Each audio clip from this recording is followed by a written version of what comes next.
لیکن اس کے علاوہ معین شخص ہوگا دجال. یہ معین شخص جو دجال ہوگا اس کے بارے میں بھی ایک تو بالکل متفق علیہ چیزیں ہیں. نمبر ایک کہ وہ شخص ہے، قطعی ہے، یقینی ہے، اس کا حلیہ بھی حضور صلی اللہ علیہ وسلم نے احادیث کے اندر بیان کیا ہے. دوسری بات یہ کہ اس کے ہاتھ میں قوانین قدرت، گویا کہ تسخیر کائنات گویا کہ نقطۂ عروج کو پہنچ چکی ہے. تمام اختیارات الہی تقریباً اس کے ہاتھ میں آ چکے ہوں. جو بڑے سے بڑے معجزے اللہ تعالیٰ نے نبیوں کو دیے ہیں وہ معجزے کر کے دکھائے گا. وہ مردہ کو زندہ کرے گا، مردہ لوگوں کی افواہوں کو لے کر آئے گا، ان کی روحوں کو، اگرچہ جھوٹی روحیں ہوں گی، وہ شیاطین جن ہوں گے جو ان کا بھیس بدل کر آئیں گے، لیکن یہ کہ وہ لوگوں سے کلام کریں گی. یہ اسپرچولیزم جو اپنی انتہا کو پہنچا ہوا ہے یورپ میں اور مغرب میں، یہ در حقیقت اسی کا ایک مظہر ہے. وہ کھلے بیابان کو کہے گا جہاں بالکل ٹکیل جو ہے وہ صحرا تھا، گل و گلزار کر دے گا جب چاہے گا، جب چاہے گا، جہاں چاہے گا بارش برسائے گا. فاصلہ اس کے لیے بے معنی ہوگا. اس کی سواری وہ ہوگی کہ جس کے دونوں کانوں کے درمیان فاصلہ 80 ہاتھ کا ہوگا. یہ سارے جو آج آپ کی اس ٹیکنالوجی کی جو انتہا جا رہی ہے اور جدھر جا رہی ہے، اس کو اچھی طرح سمجھ لیجیے. آج سے 100 سال پہلے شاید انسان ان چیزوں کا تصور نہ کر سکتا. وہ کوئی سواری ایسی بھی ہو سکتی ہے جس کے دو کانوں کے درمیان کا فاصلہ جو ہے وہ 80 ہاتھ کا ہو. آپ کے یہ سارے جیٹس جو ہیں وہ کیا ہیں؟ ان کے رڈارز جو لگے ہوئے ہیں، دونوں کان ہیں ان کے. اس کا ایک قدم اگر مدینے میں ہوگا تو دوسرا بیت المقدس میں ہوگا. اس کی آواز پوری دنیا میں سنی جائے گی. سنی جا رہی ہے کہ نہیں؟ یہ ساری قدرت، ساری قوتیں، تسخیر کائنات کلیتاً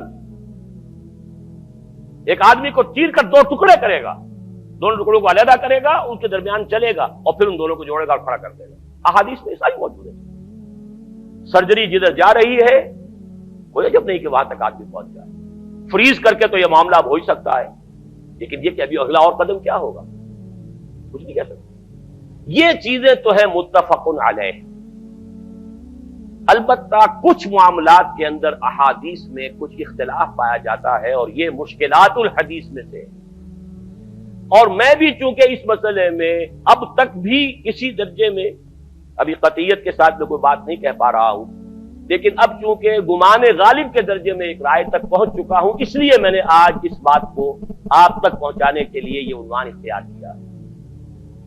اس لیے کہ حدیث میں جو آتی ہے تفاصیل اس سے معلوم ہوتا ہے کہ یہ دجال دو دجل کرے گا.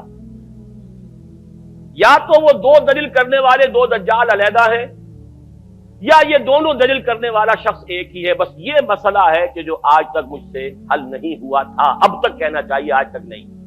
اور یہ اس میں علماء سے بھی گفتگو ہوئی ہے، اور جن لوگوں نے اس مفہوم موضوعات پر اپنا وقت لگایا ہے ان سے بھی گفتگویں ہوئی ہیں، تو وہ بھی اس مسئلے کو حل کرنے سے تاحال قاصر رہے. لیکن یہ کہ اب میری رائے یہ ہے کہ یہ دو شخص ہیں علیحدہ علیحدہ، واللہ عالم. لیکن ایک رائے تک میں پہنچ چکا ہوں، اس لیے وہ رائے آپ کے سامنے رکھ رہا ہوں، اور آپ کے ذریعے سے وہ آگے بھی پھیلے گی تو اہل علم کے ساتھ جو ہے اس معاملے کے اندر تبادلہ خیالات کی بھی نوبت آئے گی انشاءاللہ. لیکن یہ کہ اس میں یہ بات قطعی اور یقینی ہے کہ اس طرح کا ایک شخص پیدا ہوگا. البتہ یہ کہ آیا وہ دو ہوں گے دو مختلف اوقات میں، یا ایک ہی ہوگا ایک ہی وقت میں، صرف اس میں اختلاف ہے. میرے نزدیک وہ دو ہوں گے. ایک وہ شخص جو جھوٹا مسیح ہونے کا دعویٰ کرے گا، المسیح الدجال. جیسے حضور نے فرمایا میری امت میں 30 دجال اٹھیں گے جو نبی کا دعویٰ کریں گے، جن میں سے 5-6 تو حضور کے اپنے زمانے میں اور آپ سے متصل اٹھ کھڑے ہوئے تھے. بعد میں محمد علی باب ہو، بہاء اللہ ہو، قادیانی، اور نہ معلوم کہاں کہاں کون کون اٹھے ہوں گے، واللہ عالم. اسی طریقے سے ایک شخص مسیح ہونے کا دعویٰ کر کے کھڑا ہوگا، یہودی ہوگا. یہ ہے اصل میں وہ شے.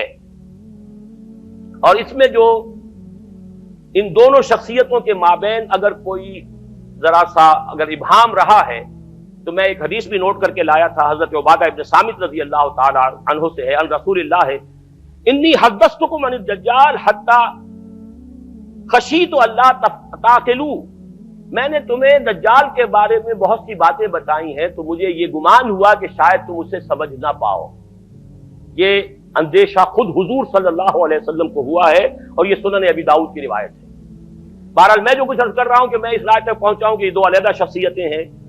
ایک تو یہ ہے کہ ایک مسیح الدجال کھڑا ہوگا یہ ایک دعویٰ کر کے کہ میں مسیح ہوں، چونکہ اس کا زمانہ بالکل قریب آ چکا، اس لیے میں آپ کو اس کے بارے میں خبردار کر رہا ہوں۔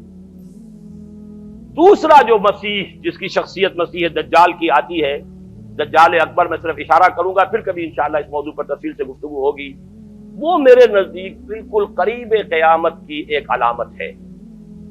جو خدائی کا دعویٰ کرے وہ جھوٹا خدا ہوگا، یہ جھوٹا مسیح ہوگا، المسیح الدجال۔ الدجال الاکبر وہ ہوگا کہ جو قیامت کے بالکل قریب کی تین نشانیاں ہیں، جبکہ وہ آ جائیں گی تو حدیث میں آتا ہے کہ اس کے بعد کسی شخص کے ایمان لانے کا، توبہ کرنے کا فائدہ نہیں ہوگا۔ ویسے تو علامات قیامت جو ہے ان میں سب سے پہلی میں نے بتایا تھا حضور کی بعثت خود علامات میں سے، اس کے بعد 10 علامتیں حضور نے گنوائی ہیں، اور وہ تدریجاً پوری ہوتی چلی جائیں گی۔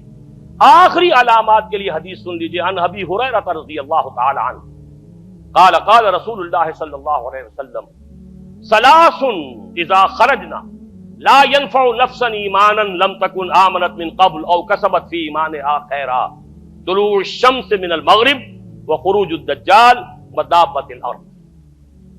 تین نشانیاں وہ ہیں کہ جب وہ ظاہر ہو جائیں گی تو پھر کسی کا ایمان لانا مفید نہیں ہوگا جو پہلے ایمان نہیں لایا تھا، یا جس نے اس سے قبل اپنے ایمان میں کچھ اعمال صالحہ کی کمائی نہیں کی تھی۔ یعنی گویا کہ توبہ کا دروازہ بند ہو جائے گا۔ جیسے جب موت کے آثار شروع ہو جاتے ہیں تو توبہ کا دروازہ انسان کے لیے بند۔ اب جب موت کے آثار شروع ہو گئے اب توبہ کرنا فائدہ نہیں، اس سے پہلے توبہ کا دروازہ کھلا ہوا۔ معلوم یغرغر، جبکہ وہ موت کے آثار شروع ہو جاتے ہیں، گھنگرو بولنا شروع ہو جاتا ہے، معلوم ہوتا ہے کہ اب جا رہا ہے، اب توبہ بیکار۔ اسی طریقے سے پوری نوع انسانی کے لیے توبہ کا دروازہ بند ہوگا ایک وقت میں آ کر کہ اب کسی کے لیے توبہ نہیں، ایمان نہیں، اور اس کے لیے 3 علامتیں بیان ہوئی ہیں۔ یہ بھی مسلم شریف کی روایت ہے۔ آپ نے فرمایا 3 چیزیں وہ ہیں کہ جب وہ ظاہر ہو گئیں تو پھر کسی کا ایمان لانا جو اس سے پہلے ایمان نہیں لایا تھا، اور اپنے ایمان میں اس نے کچھ اعمال صالحہ کی کمائی نہیں کی تھی، اب قتل مفید نہیں ہوگا اس کے لیے ایمان لانا۔ وہ 3 نشانیاں ہیں، طلوع الشمس من المغرب، سورج مغرب سے طلوع ہوگا۔ نظام شمسی میں کوئی اختلال ایسا ہوگا کہ جس سے سورج بجائے مغرب سے نکلے گا۔ وہ خروج الدجال ودابۃ الارض، ایک زمین سے کوئی چوپایا برآمد ہوگا، بعض احادیث میں آتا ہے کہ مروہ کے قریب سے وہ برآمد ہوگا جو گفتگو کرے گا انسانوں سے۔ یہ بالکل خرق عادت، یعنی وہ چیزیں کہ جن کا کوئی تعلق اب اسباب جو ہے دنیا کے ان سے کوئی تعلق نہیں ہے، کوئی فزیکل لا سے تعلق نہیں ہے، وہ بالکل معجزے ہوں گے، خرق عادت ہوگا۔ اور خروج دجال، وہ دجال جو خدائی کا دعویٰ کرے گا، اور حدیث میں آتا ہے کہ بہت کم لوگ ہوں گے کہ جو اس کے سامنے رک سکیں گے، اکثر و بیشتر جو کمزور ایمان والے لوگ ہوں گے وہ اسے خدا تسلیم کر کے اس کی پرستش شروع کر دیں۔ میرے نزدیک یہ آخری چھلنی ہوگی جو لگائی جائے گی اہل ایمان کو ایک طرف کرنے کی، اور یہ قیامت کی نشانیوں میں سے آخری نشانیوں میں سے ہے۔